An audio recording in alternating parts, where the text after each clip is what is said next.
What's going on out there? I have Dion here, and what I'm going to do today is show you guys a little bit of what we do as photographers as far as the post-process work and as far as how we get to the final product. This one is more or less for the customers.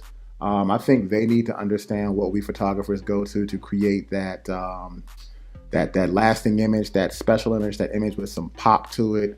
It's not just, hey, we take a picture and we submit it. Now, yes, this photo, in my opinion, does look good enough to just send to the client as is, but it doesn't necessarily have that editorial or that magazine feel to it, because what photographers do for those magazine edits is they pretty much fix the facial blemishes, correct the highlights, correct the exposure, make a few portions of the skin pop and things like that. So what I'm going to do today is take you through a editing process. Now, I'm not going to show you all the secrets, but you'll at least be able to see the time it took for me to make this edit. So we're going to shoot the lovely model Rhea. This shoot was taken, where were we at? It was with me and Dave, North.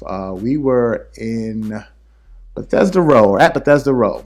In Bethesda. I've been there before shopping, never thought of it as a great place to shoot. Lo and behold, when we got there, it was an excellent place to shoot, and I definitely want to shoot there again. So let's get started. So first thing, have it opened up in Lightroom, of course. This is unedited. I have presets that I create as I go, but I don't necessarily use presets myself. A lot of photographers use presets to start with. I don't. What I do is I typically base it on how I'm feeling that day, how the shot looks, the colors around it, and things of that nature. So first thing that I'm going to do is I am going to pretty much go down the list. I'm going to go down the list of, the options here. First thing I'm going to start with is with the exposure. Exposure seems pretty good, as you can see, pretty good. So I'm not really going to mess with that. Kind of like that at 0. I like using cameras. I like shooting in standard on my camera. I use a Nikon Z6. That's just me. Adobe now has, or Lightroom now has, these camera color profiles, so kind of keep it there. I will raise the contrast just a little bit, and let's play with the highlights. Do I want them brighter or do I want to take them down? I think for this shot I want to bring it up a little bit. Let's bring the shadows up to bring out a little bit more on the left side or the right side of her face. Let's say bring down the blacks just a little bit. Clarity, let's see, let's zoom in real quick. I think we're pretty clear or pretty sharp, but I'm going to raise it up just a little bit. Went to the wrong spot. Yeah, so I'm going to raise it up to about 7 or 8 on this one. We might readjust that again, but we'll see. Dehaze, normally I like to go up on that. This one looks like it's pretty good. Vibrance, kind of like that. I'm gonna bring it down just a little bit. I'm gonna bring the saturation up just a tad, all to bring the vibrance back up again. All right. Next up is gonna be curves. I don't do much in curves initially. Now, curves is the greatest thing that ever happened to any kind of photography. I use it for my videography. Definitely use it for my photography.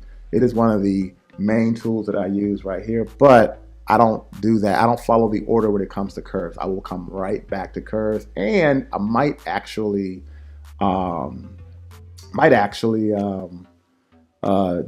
you how I do curves in Photoshop. So I might do the curves in the Photoshop section, but we'll see. We'll see. All right, coming down here, the reds. I'm not going to really touch the reds on this one.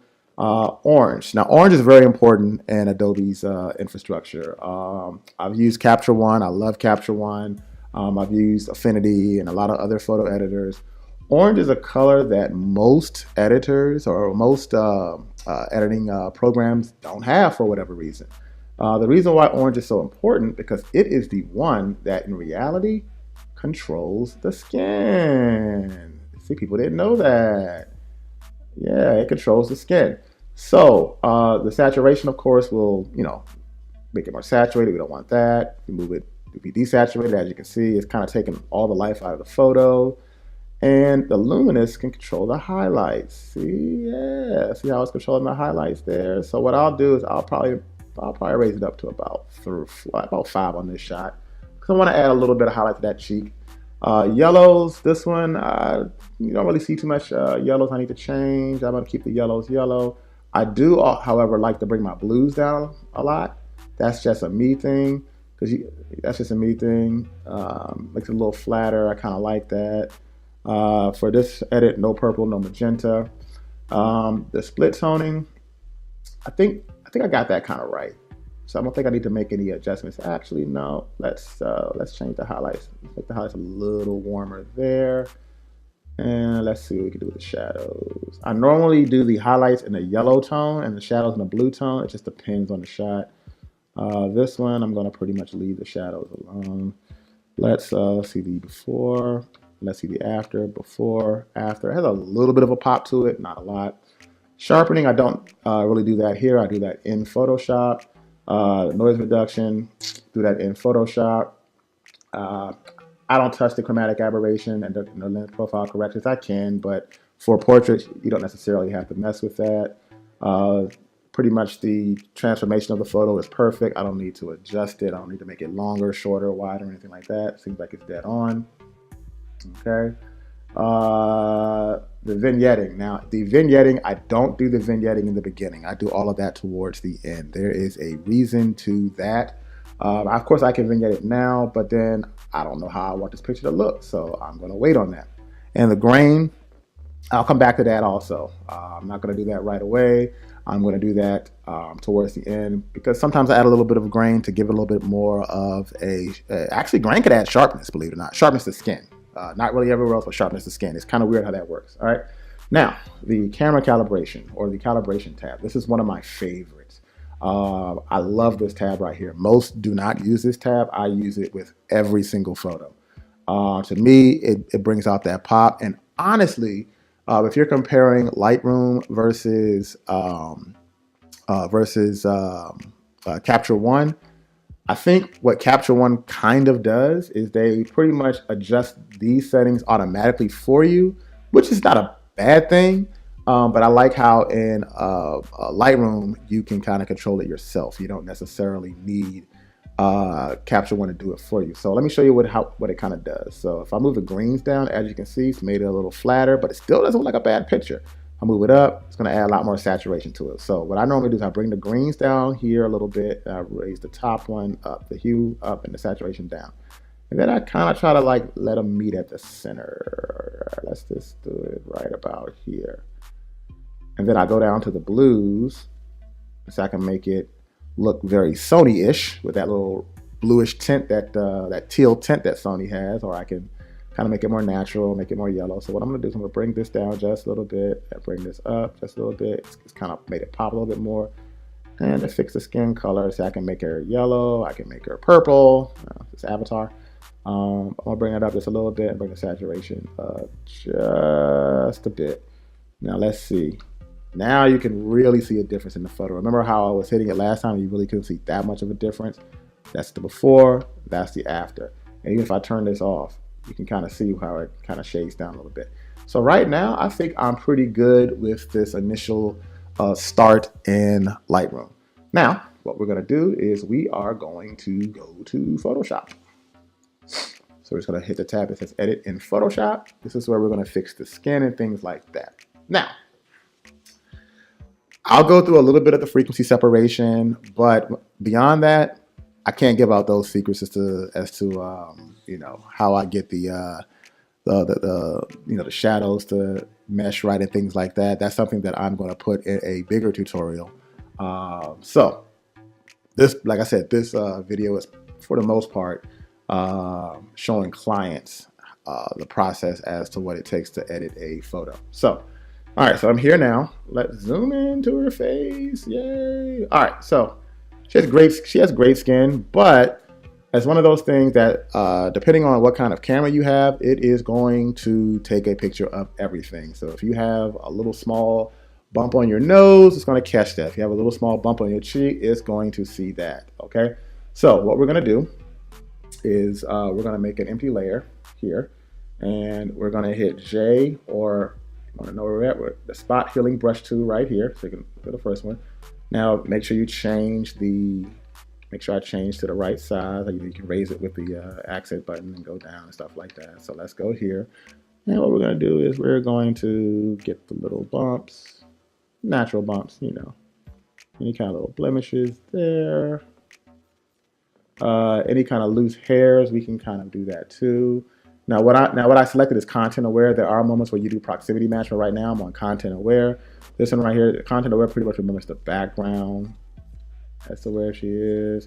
You will use proximity match if this doesn't work, but this is pretty much mostly what you need, okay? I got that, got all of that. And we'll do something for her neck too. Why not, right?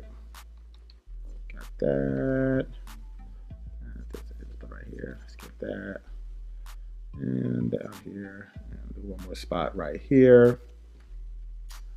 All right. Let's do it before. Yeah, after. Yeah, a little bit gone. Like I said, she pretty much had very, very good skin, so it wasn't a lot of retouching that I had to do. All right.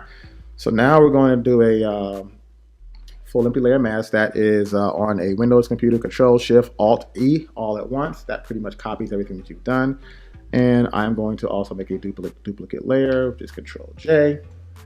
All right, let's do the frequency separation. Now, this is also assuming that you shot on 14-bit in your camera, and of course you have the 16-bit option set on or in Lightroom or Camera Raw, because you can also do this in Camera Raw if you don't prefer Lightroom.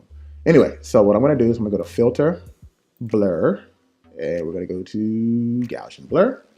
That's pretty high, so I'm going to put it over her eye just like so. I'm going to bring that down. Normally, I normally don't go. I normally keep it between 4 and 6, but for this one, if you want to get a little bit of a blur to it, let's just make it 6.2. All right, hit OK. All right, we're going to go to the top layer here. We're going to go to Image, Apply Image. Where it says Layer, you're going to want to go down to that Layer 2, which is the one you did the Gaussian blur for. So we're going to go down to Layer 2. Make sure this multiply goes to subtract, and it's going to create a high pass filter. You can kind of sort of see it. Now, the opacity should always be 100. The scale is 2. The offset is 128. I don't know the technical reason as to why it has to be that way, but that is just the way it has to be. Then you hit OK. All right, and then from here, we're going to go down to linear light. And as you can see, if I were to remove this, it's now showing the Gaussian blur. Bring it back. If I remove this, it's showing. See how I kind of got sharper, which is kind of like the high pass filter right there, okay? Now pick layer 2 and you want to create an empty layer mask just in case you need some, you need to do some color correcting on the skin. I might not need to in this scenario, but we'll see, okay? All right, so now we're gonna go down here to layer 2. This is where we're gonna do our frequency separation. So what we're gonna do is we're gonna pick the lasso tool, which is L, all right? Yeah, the lasso tool, which is L, right there. And we're gonna zoom in.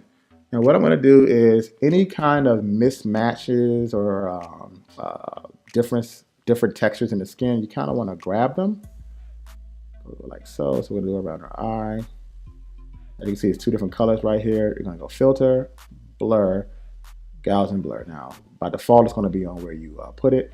So what I'm going to do is see if I raise it up, kind of gives it that unnatural plasticky look, and then as you get it gets darker. But so what I'm gonna do is I'm gonna raise this up just a little bit. You have to find the right medium. I think I like 9. That kind of blends it in pretty well. Let's go down here and get the cheek. Now there are some scenarios where you can do the exact same Gaussian blur number for all of them, but for most you cannot. All right, so that's at 9.6. So we're gonna bring that down just a little bit so it looks more natural. Boom. All right, let's come here. Let's get this.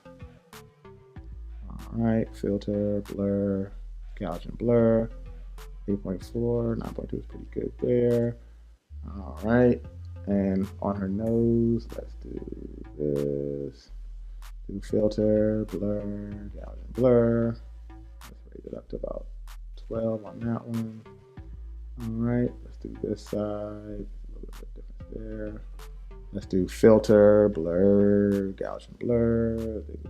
9.8. Oh, that might be too much.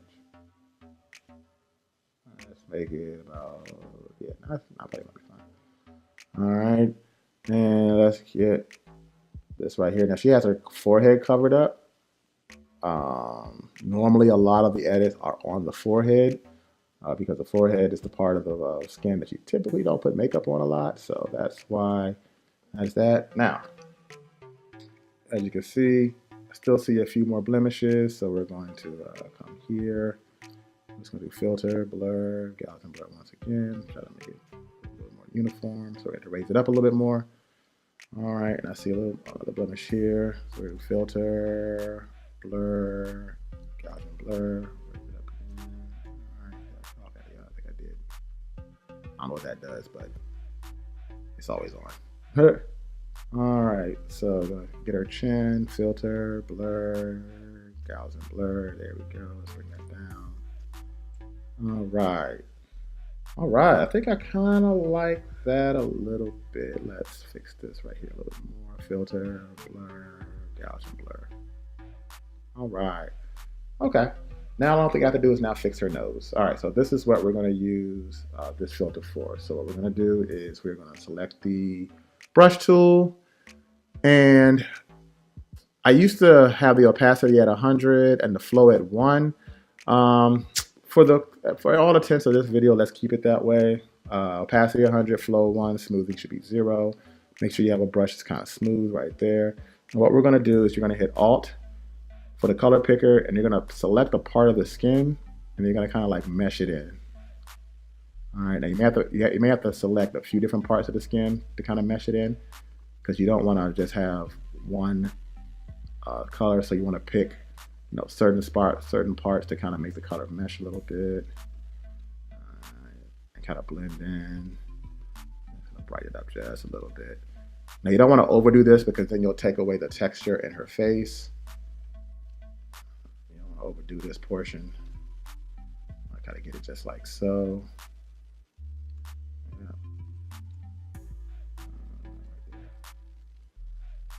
All right, I think we're almost good. Let's do some more right here. It's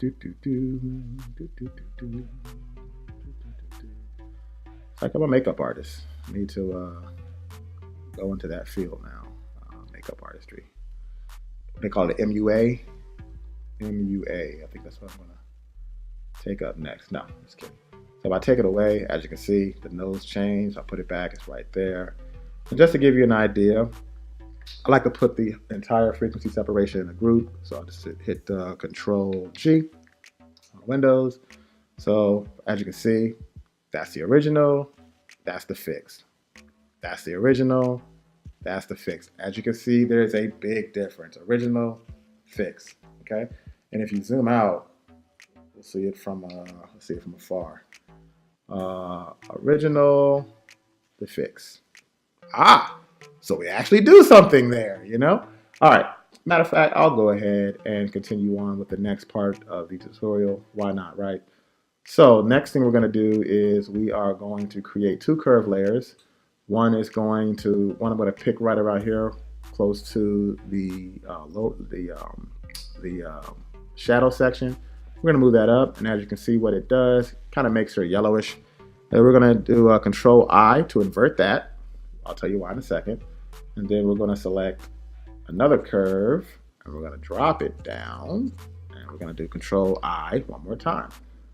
All right, now, here's what you're going to do for this. Now, this is going to be pretty much at your discretion. I started out making the opacity 100 and the flow 1, but you can kind of mix and match. I like to now bring the opacity down to about 50-ish or 49-ish in this case, and bring the flow up to about 19. Now, this is going to somewhat overdo it, but you're going to see what I'm going to do. So remember, the bottom one is up, the top one is down. So on the bottom one, we're going to make our brush a little bit bigger. And anywhere where there's a highlight, we're just going to paint. We're just going to paint. Yeah, we're going to paint. Yes, on her face. Yes, pause. All right. All right. So I kind of brightened her face a little bit. Let me take that down, bring that back. All right. So now what we're going to do is we're going to get the opacity, because that's just too much. We're going to bring it down. So if I bring it down to 0, as you can see, it's like nothing was done. So based on the model, you're going to try to find the right happy median. This number is never exact. It can be as low as 15, as high as 85, or or you could just get it right the first time. But so we're gonna that there. I kind of like that. Boom, boom. And now I'm gonna take the shadow area, and where there are shadows, I am going to shade in just a little bit and try to get a little bit of an outline around her face to create a little bit of a pop. Add a little bit back to the nose. Oh, just too much. Too much back up there. So that's right there. And we're going to do the same thing, get the opacity and bring it down, and then bring it up to what works best. Believe it or not, that creates a little bit of a pop. Let's bring this up a little bit more. That brings a little bit of a pop to the skin. If you don't believe me, let me show you. Let's put these two in a group. So now you can see it. Boom. That. And that's the original. Boop. And then we got boop right here. Got a little bit more pop to the face, you see? All right. Now, now that right there that I just did is a simple dodge and burn. It's not really the dodge and burn method. That's just the way that I kind of do mine. The simple dodge and burn. Now we're going to go to a different type of dodge and burn, which is pretty much the one that is shown online a lot, where you pick a layer mask. You're going to hit shift and backspace. And of course, you want to do the fill. If it doesn't say 50% gray, make sure that it's on 50% gray. Mode normal, opacity 100. And you're going to hit OK. Gray screen. Now you're going to go to the normal overlay, which brings it back. And what you're going to do here is you're going to make duplicate copies of this. I normally make about 5 or 6. And we're going to start with the first one. Now, here's the dodge tool right here. It's the O option on your keyboard. The dodge is the magnifying glass. The burn is the little picker. Now, burn, of course, means darken. Dodge means lighten. Okay. Now, I'm not going to touch the skin with the dodge and burn. I never do it this way. I normally touch the hair, the clothes, and stuff like that. So for her hair, let's go to the dodge tool and make sure the highlights are selected. And you can adjust the exposure however you want. I normally like to keep it between 1 and 20. Just depends on the photo. And as you can see, I'm going to paint over her hair. And the highlights in her hair, they're starting to show a little bit. See that? Yeah, starting to show a little bit. Now I'm starting to brighten up just a little bit. If I were to take it away, as you can see, now I'm back. Now I can do the burn on this level too, but I'm not. Let's just go to to a different level, a layer for that. And we're going to select the burn option.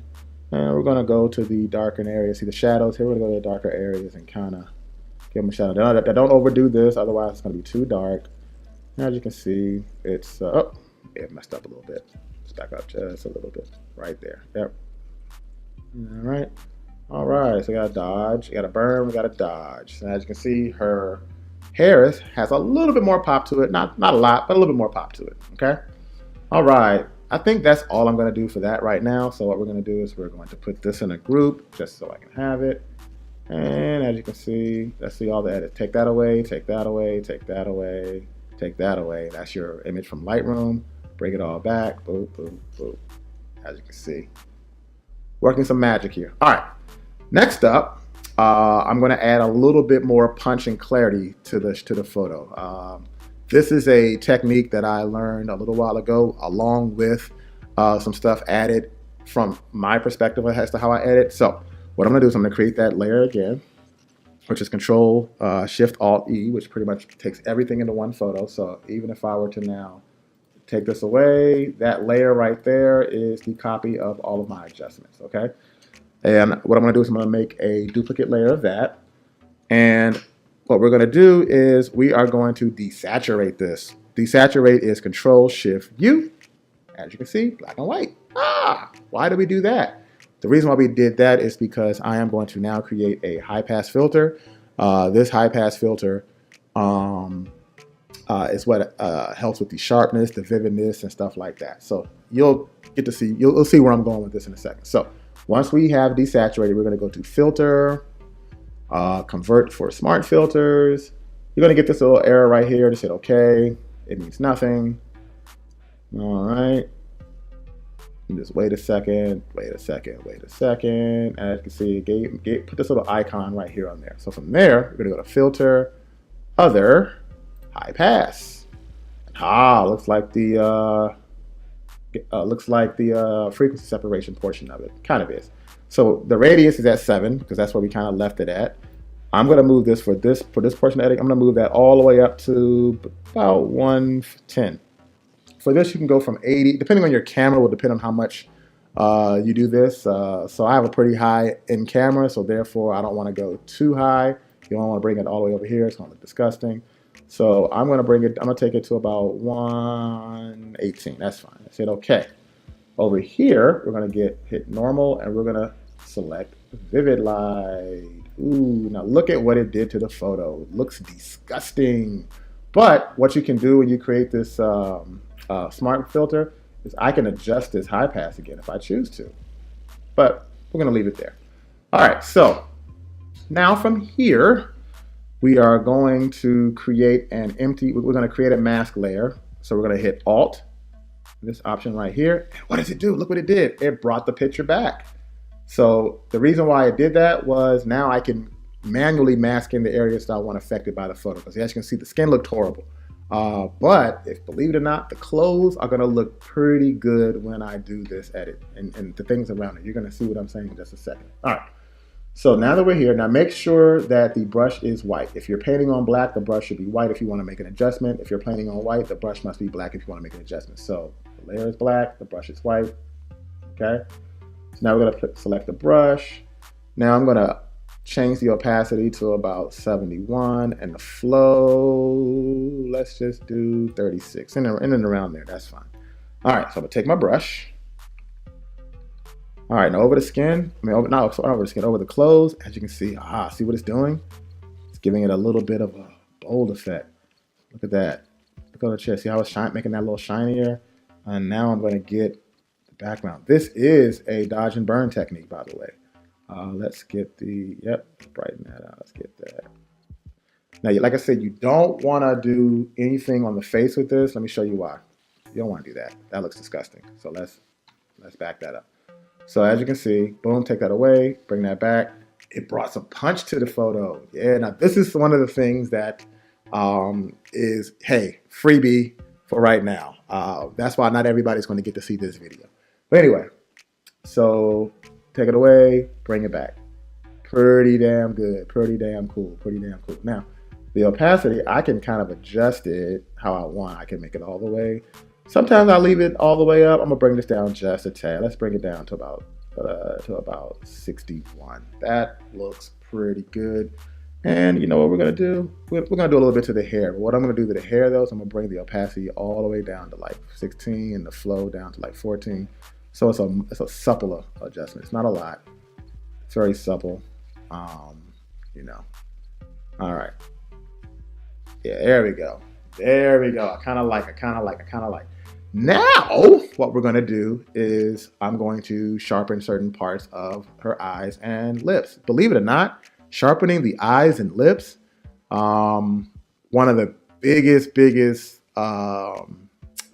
that I'll make a picture just stand out. It's the eyes and the lips. Go figure, right?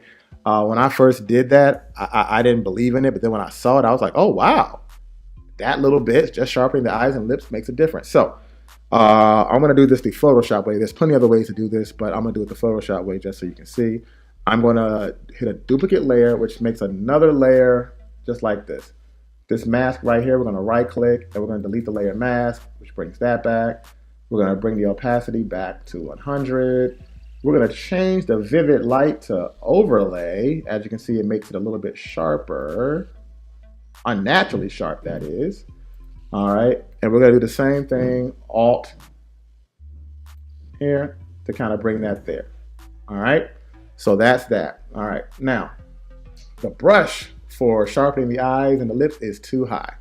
For this, you want the opacity to be 100. Now, the flow, you don't want to take it, and you want to keep it in pretty much below 10. So I'm gonna just make it at a 6, okay? All right, so now I'm gonna zoom into her eyes. Let's see here, let's do a brush. Make this smaller and make sure that's selected. And we're gonna do light sharpening of the eyes. Light sharpening of the eyes right here. And we're going to come down here for her lips. We're going to raise this up to about 18. Keep it at 20. And we're going to add some sharpness to the lips. Believe me, this makes a world of difference. Now you can't see it here, but on my 4K display, it makes a world of difference. Now I am going to put these two in a group, and this layer right here, that was the duplicate layer, well, the compound layer, I forgot what they call that feature. I'm just going to delete that. The reason why I deleted that is now, if I were to take this away, I can see it. I can see all the adjustments if I take them away. Ah, that's kind of neat, right? If I take them all, it's still all there as one. So now you can see, look at the eyes. Look how the eyes now stand out. Take it away. Look how the eyes now stand out. It's a little bit, it's kind of neat. All right, now the last thing that I'm going to do is I'm going to, sometimes people's eyes are yellow, they're a little flushed, they're red. I'm going to do one last small adjustment while I'm here, and I am going to create a curve layer here, and I am going to, let's delete that. Let's not make a curve layer. Let's make a hue saturation layer. There it is. And I am going to Control I to invert it. All right, and I'm going to bring the saturation down. All right, just bring the saturation down. Get your brush. Make your flow 50, opacity like 85, somewhere in there. All right, go to the eyeball, not the eyeball, but go to the white area of the eye, and just color it in right there. As you can see, it's making it a little whiter. It's getting rid of all the coloration. You can see, get rid of the coloration. And if you, now for her, I don't need to brighten her eyes. You don't need to brighten her eyes. If you do need to brighten her eyes, then all you have to do is just create a curve layer. I'll show you how to do it. Just create a curve layer. Hold Alt, select this right here, and put this up here. It may give you some kind of notification. It's okay. Just bypass that. And if I wanted to adjust just that, I can. I can make it all the way bright, make it all the way dark, whatever. But we're not going to do that because we don't need to do that. Now for her eyes, she has pretty dark eyes. Let's see how bright they can get. So let's go to curve. Let's see. Does it allow? Okay, it allows for it. All right. So let's since I can change the color of the eyes a little bit or brighten the eyes, we're gonna do that. And of course, we're gonna do another Control Invert so we can single out the eye. Now for this part, I'm gonna make the opacity about 60 and the flow, let's make that around 19. And I'm gonna drop the size of the brush to almost minute. Let's bring it down here. Right now it's at 4, okay? Now I don't do this on every photo, but just to show you what it does and how it works, okay? I can do that for you. So I'm gonna color in the color of her eyes. Yeah, well, it's gonna be like a brown. If she actually had bright eyes, it would really make it pop out. Now you don't want to just color it everywhere, every portion of the eye. You want to kind of make it look natural, some parts darker, some parts lighter. This is where a Wacom tablet is definitely necessary, especially with the pressure on, because you don't want to make it all just the same. You kind of blend it in like that. Let's back up. As you can see, we've added a little color to the eyes, or a little definition. Let's do this side here. I can see just a little bit of brown. Let's get it. Yeah, matter of fact, it's all the way dark, so let's just give her right now. Let's just give her an eye. We can just make some. It's beautiful how you can just make somebody's eye look a certain way. I think that is so cool. Now keep in mind, don't overdo this because you want to make this look as natural as possible. I might have made a little bit of a mistake, but we'll fix it. I don't think it's going to be too noticeable. I may have overdone it just a little bit, but we'll see. Okay. If I want to take something away, I can just hold the X button, which changes this to black. Make this larger, of course, and just start deleting a little bit. Yeah, there we go. There we go. Bring that back to white so I can draw. All right. I think I like that. Now I can change the color of the eye by using hue saturation, all that stuff, but I'm not going to do that for this shot. I think she's fine with her brown eyes, so that looks pretty good. All right. Now, what I will do is I'm going to put all of this in one group. Boop. So you can see the original. That's where we started at from Lightroom and the finished product. Now, what I'm going to do now, depending on the size of this document now is 969 megabytes in size. All right. Ooh, that's a lot. So you can hit File, Save, and it'll push it back in Lightroom. But then I know when this gets to a certain size, sometimes these can be up to 2 gigabytes. It's not going to resave in Lightroom. So what I like to do is take these 2 layers and just merge the layers. Now, if I ever need to go back, all I got to do is just go back on the history and it'll show up. But as you can see, layers are merged. Drop the size down to about 139 megabytes. So we're going to do File, and we're just going to do Save. So what that's going to do is going to push it right back into Lightroom. And how you know it's pushed? It's all the edits right here. Remember, you had edits in Lightroom, so you would have had some stuff here that would have been adjusted. You can still see the original in Lightroom if you wanted to see it. It's right there. That's the original. That's the edit. All right, let's bring that down. And as you can see, boom, we are right here. Now I can use curve. I said I was going to use curve in Photoshop. Doesn't really matter where I use curves at, but I'm going to play with this and see if I like it. So let's try to add a little bit of a fade to it. Let's go from here. You can add a little bit of fade to it. I don't know if I like the fade. The fade comes in handy when you are printing. When you're doing stuff for screen, you don't necessarily have to. So let's do that. They're kind of like adjust right there. I'm going to go back to clarity to make sure it's just right. I don't think I need to add any more clarity. And now we can go to vignette. Now, I can vignette this way, which will pretty much get it from the center and whatever, however I do it. But let's not do it that way. Let's not vignette that way. What I'm going to do is I'm going to select the circle mask and I'm going to just put a little circle around her face. That's a gradient mask. All right, a little circle around her face, not a big one.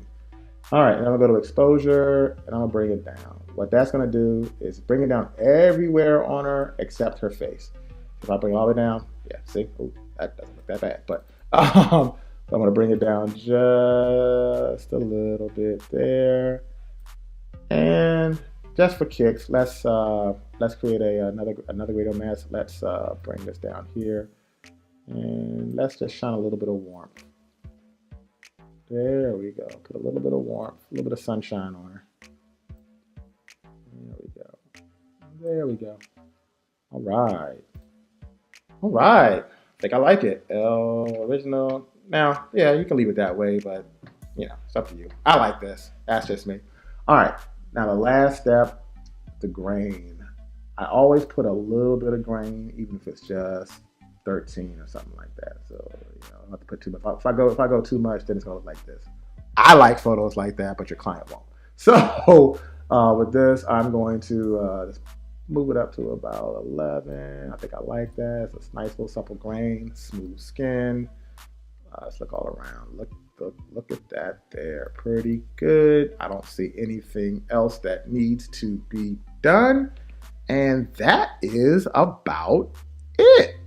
Now, obviously, I was talking, so you can pretty much substitute 10 minutes of talk time during this video. But this is what we do as photographers to get just one photo, to get it the right way. So the next time your photographer gives you a price and you're like, that's too expensive for that photo, just understand that this process right here takes about 30 to 45 minutes out of my day. Now imagine if you pick a package where I have to do 15 to 20 or 30 photos like this. Multiply that times 45 minutes. That is more than one whole day, okay? So that's one of the reasons why when we photographers say, hey, it might take about 14 days for your edits to be done, this is the reason why. When we say that, okay, you know, don't expect your photos right away. We might give you 1 or 2 so you can kind of see how we're going to edit it. And if you like it, you know, we continue on, or if you don't like it, we can make some changes. This is the reason why, because like I said, this is the final product. This is the original product. Let's actually reset this. Yep, that's the original. This is the final. It took a lot to go from here to here. Well, that is all. If you have any if you receive this video, you're probably already subscribed because I don't know if I'm making this live, but if you aren't subscribed, subscribe to the page. I will be making more tutorials. I'll be making more tutorials on how I do this. I'll show what I do for event photography. Event photography is much easier. You just got to deal with a whole lot more photos, but it is much easier. I don't do Photoshop for events. I do just Lightroom. But like I said, hit that subscribe button, comment below, and of course, check out my website, which is also listed below. I have Dion, signing out.